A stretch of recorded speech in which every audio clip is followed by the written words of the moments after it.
Yo soy Mariana de Dios Herrero, trabajo en la Facultad de Humanas y en Ciencias Exactas Naturales en la Universidad de La Pampa. Y doy clases mi título de grado es en Ciencias de la Educación y doy clases en las materias pedagógicas que son transversales para todos los profesorados.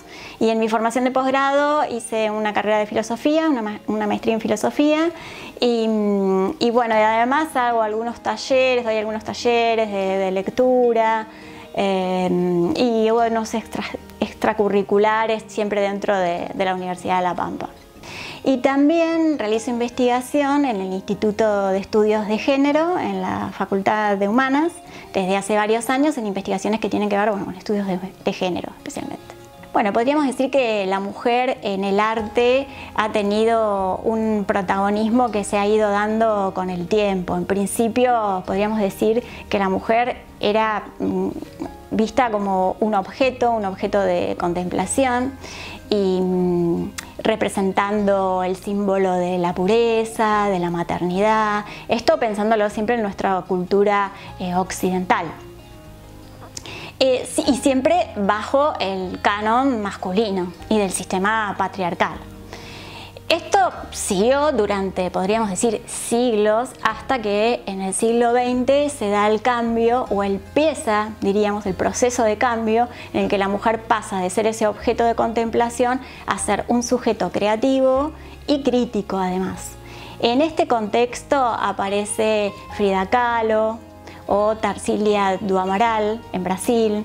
Estas artistas empiezan a tomar temáticas que tienen que ver con sus cuerpos, con sus propios cuerpos, con la sexualidad, con la identidad sexual y a su vez hacer una crítica de sus representaciones o cómo han sido representadas desde ese sistema patriarcal. La mujer va cobrando protagonismo en el marco de las luchas feministas, es decir, que estas mujeres vayan apareciendo en el espacio público y se vayan haciendo conocidas o se vayan rescatando del arte, porque este movimiento feminista comenzó a hacer visible a la mujer en todos los campos, no solo en el arte.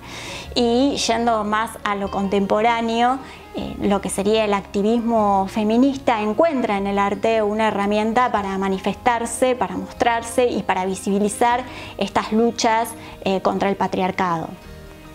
Dentro de este marco podemos ubicar algunos activismos muy conocidos, como por ejemplo la colectiva Tesis en Chile, que con su performance de Hay un violador en mi camino se ha hecho famosa y ha trascendido las fronteras de Latinoamérica. También pensando en estas denuncias de la violencia de género, transgénero, transfeminismo y otras violencias, encontramos otros movimientos en otros lugares, en otros países como Colombia, por ejemplo, con los grafitis en Cali, a otra colectiva que pudo visibilizar asesinatos y otras víctimas de violencia. También hay que decir que esto se va dando de manera paulatina.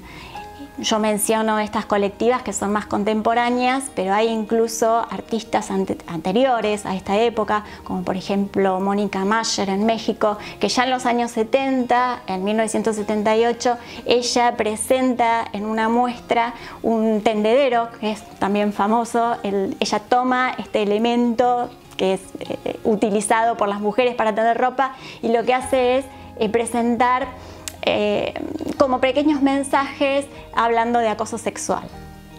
Bueno, Mónica Mayer ha estado en Argentina, ha dado talleres, incluso han llevado la experiencia a realizarla en las escuelas, por ejemplo, dejando estos mensajes.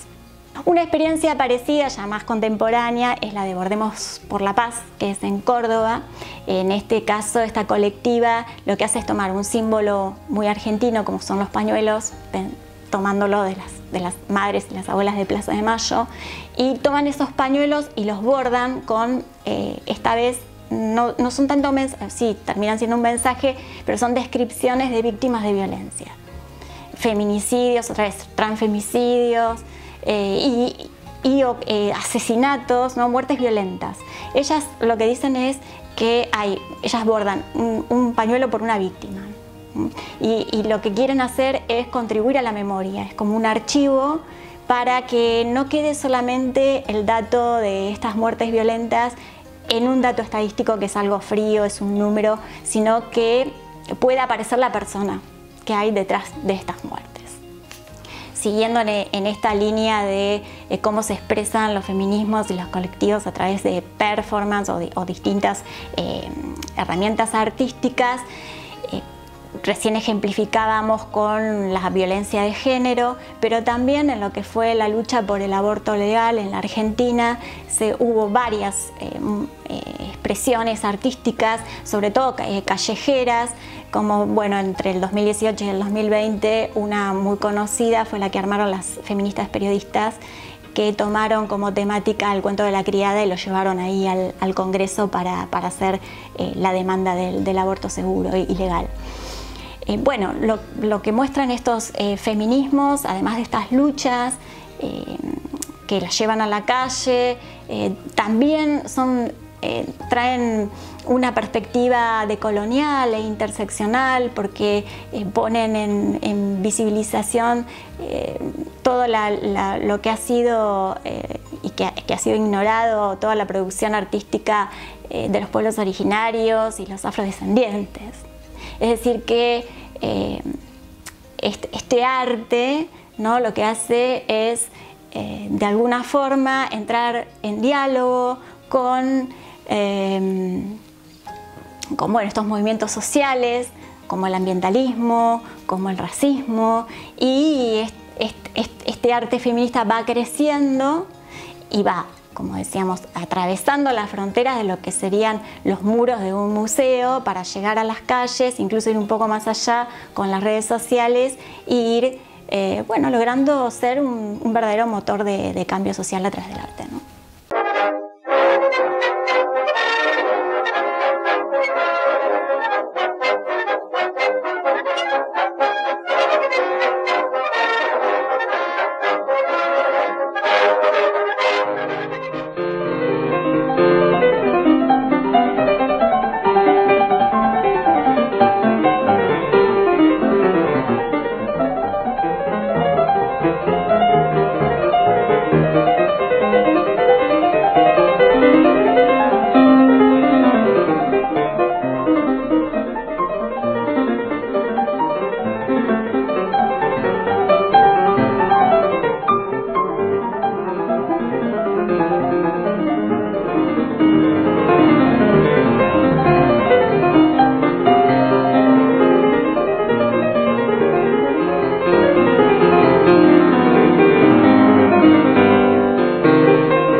Escuela de Londres se llamó al grupo de artistas que trabajaron en Londres después de la Segunda Guerra Mundial, desde fines de los años 40, y se dedicaban a la pintura figurativa en vez de la abstracción, que era la tendencia en ese momento. Se considera que la pintura figurativa de estos artistas es tal vez la pintura figurativa más importante de todo el arte moderno. Los artistas de esta escuela son en realidad independientes. Si bien se conocían y se apoyaban, no necesariamente se consolidaron como un grupo con un manifiesto o con un estilo similar entre uno y otro. Es más, el nombre para denominar a estos artistas surge hacia los años 70 e incluso no todos estaban de acuerdo con esa etiqueta. Tengamos en cuenta que esta escuela surge durante la posguerra, donde la filosofía que se impone es el existencialismo. Esta filosofía habla de un mundo absurdo, de la desesperación del hombre, de la angustia, y en medio de todo ello se postula que el hombre debe elegir libremente. El hombre se crea a sí mismo con cada una de sus acciones. Entonces, a partir de esta atmósfera, algo en común que vamos a encontrar en la obra de estos artistas figurativos es su espíritu expresionista. No muestran la realidad como debería verse, sino como se siente.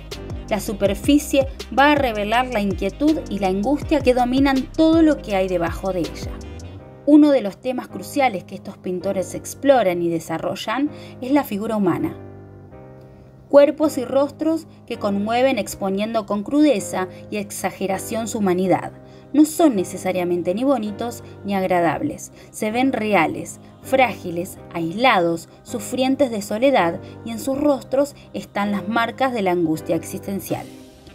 El otro tema predominante es el paisaje urbano londinense. Como podemos imaginar, es un paisaje expresionista, distorsionado en función de la manera en que siente cada artista.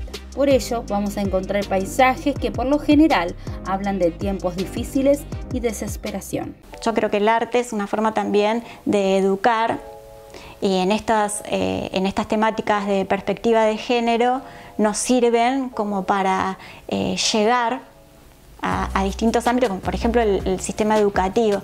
Ahí en el Instituto de Estudios de Género hicimos un proyecto de extensión que consistía en llevar películas a las escuelas secundarias. Esto lo íbamos coordinando con las profes de secundaria y nosotras, que éramos un grupo conformado por profes de distintas disciplinas y graduados y estudiantes de nuestra universidad. En conjunto armábamos estos talleres de cine que consistían en esto. Llevábamos una película, la película era o argentina o latinoamericana.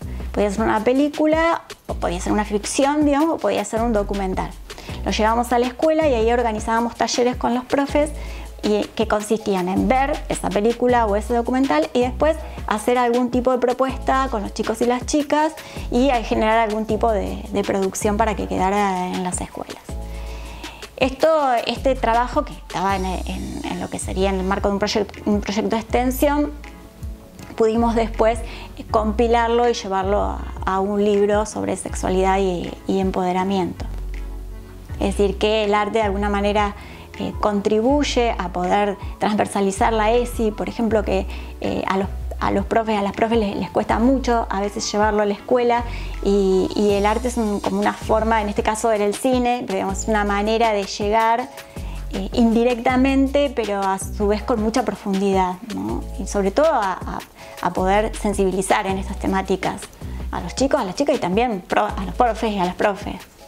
Sí, es importante porque llega a tocarnos desde lo interior, que no sé, yo pienso a veces que lo planteo siempre en esta cuestión de la capacitación de ESI en profes.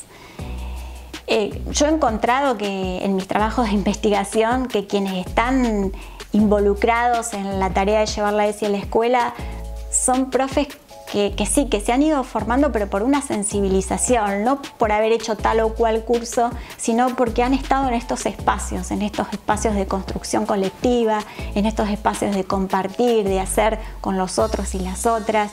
Y esto lleva a que se movilice interiormente, que te conmuevan, que realmente te conmueva, como para poder después compartir con otros. Si no hay algo interno, si viene de afuera solamente, eso me parece que no tiene efecto. Y pensando en la educación de los y las jóvenes, lo mismo, ¿no? Me parece que si uno viene a instalar un conocimiento sin mediar de una manera de sensibilización, capaz que quede nada más en un trabajo que se hizo y en una nota, no en algo propio. Bueno, que eso se ve a largo plazo, no se puede ver enseguida. Estamos en un contexto un poco complicado ahora y tenemos que luchar por aquellos derechos que ya ganamos, tenemos que cuidar esos derechos y el deseo es poder resistir y poder continuar este camino que se inició hace mucho tiempo y la única manera es en conjunto, así que mi deseo es poder vencer este individualismo que hoy nos atraviesa, lamentablemente. Encontrar la manera de compartir, de construir con un otro, de llevar un mensaje a distintos ámbitos en el que uno está, esto que estamos haciendo ahora, me parece que ese es mi deseo.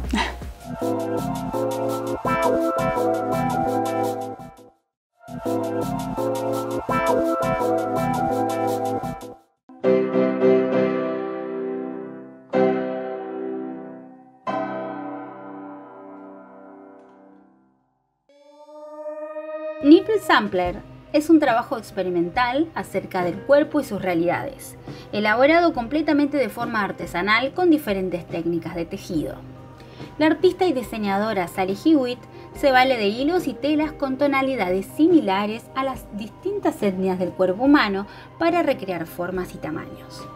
Dentro de sus trabajos textiles se destaca el uso del cuerpo humano en su extensa diversidad, como elemento de inspiración para la creación de sus esculturas textiles. La mayoría de sus creaciones están sujetas a los clásicos aros de bordado. Los aros son tradicionalmente objetos muy unidos al mundo de las mujeres. Es una forma de honrar esta tradición y de reivindicar a sus protagonistas. Un elemento redondo que contrasta con el rectángulo anguloso que enmarca el cuadro tradicional. Sally Hewitt confiesa que trabaja con las tijeras centenarias de su abuela y sus telas la acompañan. Su obra bordea los límites de forma maravillosa. Sally dice: mis obras hacen que la gente cambie la forma en la que ve el mundo.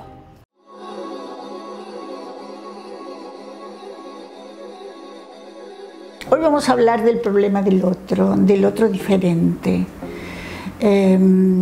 Y lo vamos a hacer a través de este autor que se llama Franz Kafka, y en un libro que además fue prologado y con una introducción hecha por Jorge Luis Borges. Borges tiene así en su escritura resonancias kafkianas, como muchos otros autores, porque él marcó una época. Lo que pasó con este libro es que allí Franz Kafka, que voy a contarles un poquito quién era un autor nacido en Praga a fines del siglo, muy sobre el siglo XVIII, no, del siglo XIX, y vivió en el siglo XX, atravesó la Primera Guerra Mundial, estuvo ahí, participó de una manera administrativa, él era abogado y de una familia burguesa, con un padre que le dio un bienestar económico. Una característica de su vida personal, parece que era muy afable, muy solidario, muy encantador, poco interesado en cuestiones de competencia laboral y sí, bueno, que no pudo consolidar una relación amorosa estable. Tuvo varios amores, a quienes escribía cartas, pero bueno, de alguna manera él vivió con sus padres hasta el final, salvo un tiempo donde él se iba a escribir, por ejemplo, ahí en Praga, un lugar muy cerca de lo que se conoce como el Castillo, precisamente, que es un lugar paradigmático en Praga, un lugar donde él parece que vivió un tiempo para escribir solo, sin interferencias. Ahí se compra algunas obras de él, en el idioma, claro, y también este almanaque del cual vamos a ver las láminas, este calendario con imágenes de su vida. Quiero decir, él no es que llevó una vida sacrificada en sí misma, salvo su condición de judío, que supongo que sí creaba cierto temor y cierta discriminación, porque el antisemitismo estaba en Europa antes del nazismo, mucho antes. Ya Shakespeare también habla de la condición judía, casi todos los autores. De modo que, bueno, él estudió, parece que muchas de sus obras tienen resonancias de esos grandes lugares, porque Praga es una ciudad muy preciosa. Se reunía con amigos, vivió de la abogacía, pero él lo que quería era escribir. a pesar de que siempre tuvo grandes dudas y antes de morir le pide a su amigo Max Brod, su amigo más directo, que queme la obra. Y Max Brod lo desobedece, felizmente, y así la tenemos. En la obra La Metamorfosis, Gregorio Samsa, que es el protagonista, es un muchacho que vive con sus padres y su hermana más joven. Una mañana no se levanta a horario y siente algunos cambios en sí mismo. Cuando lo van a buscar encuentran que bueno, está en un proceso de conversión, de volverse un bicho. Hay dudas sobre el tamaño del bicho, pero sí parece ser que su apariencia se volvió muy desagradable. Solo la hermana se atrevía a entrar a la habitación, le dejaban la comida ahí tirada, pero a él no le gustaba la comida ya humana. Empezó a comer otras cosas, le temían. La madre, cuando lo vio un día, por poco se desmaya. El padre consiguió un nuevo trabajo porque había que no tenían su renta y andaba con un bastón y medio lo quiso matar directamente. De hecho, lo van a dejar morir finalmente. Bueno, lo que básicamente quería poner el tema es en esto de cómo el diferente, que está exageradísimo porque ya se vuelve un ser, bueno, un animal, pero finalmente también ahora estamos reconsiderando el tema de los animales, ya no viéndolos como algo, una cucaracha, porque más o menos eso fue la conversión, como alguien a quien pisar y destruir, sino que lo estamos viendo también con otro respeto como parte de la diversidad humana, ¿no? Bueno, Gregorio se fue volviendo así cada vez más desagradable, más temido, más él mismo, más incómodo, hasta que finalmente una noche se expone delante de los inquilinos de la casa escuchando música. Y quiso decirle algo a su hermana, pero aparece reptando y esto genera toda una crisis familiar. Bueno, no me acuerdo exactamente los detalles, pero él muere ahí. No tenía vida posible para él, obviamente. Me parece interesante tomar entonces como el rechazo al diferente, y lo quería relacionar con el libro de Mohsin Hamid, que es un pakistaní, que se llama El último hombre blanco, donde también toma el hecho ficcional, ¿no es cierto?, de una persona que una mañana se despierta y se ha vuelto negro. Esto también genera rechazo, secreto, ocultarse.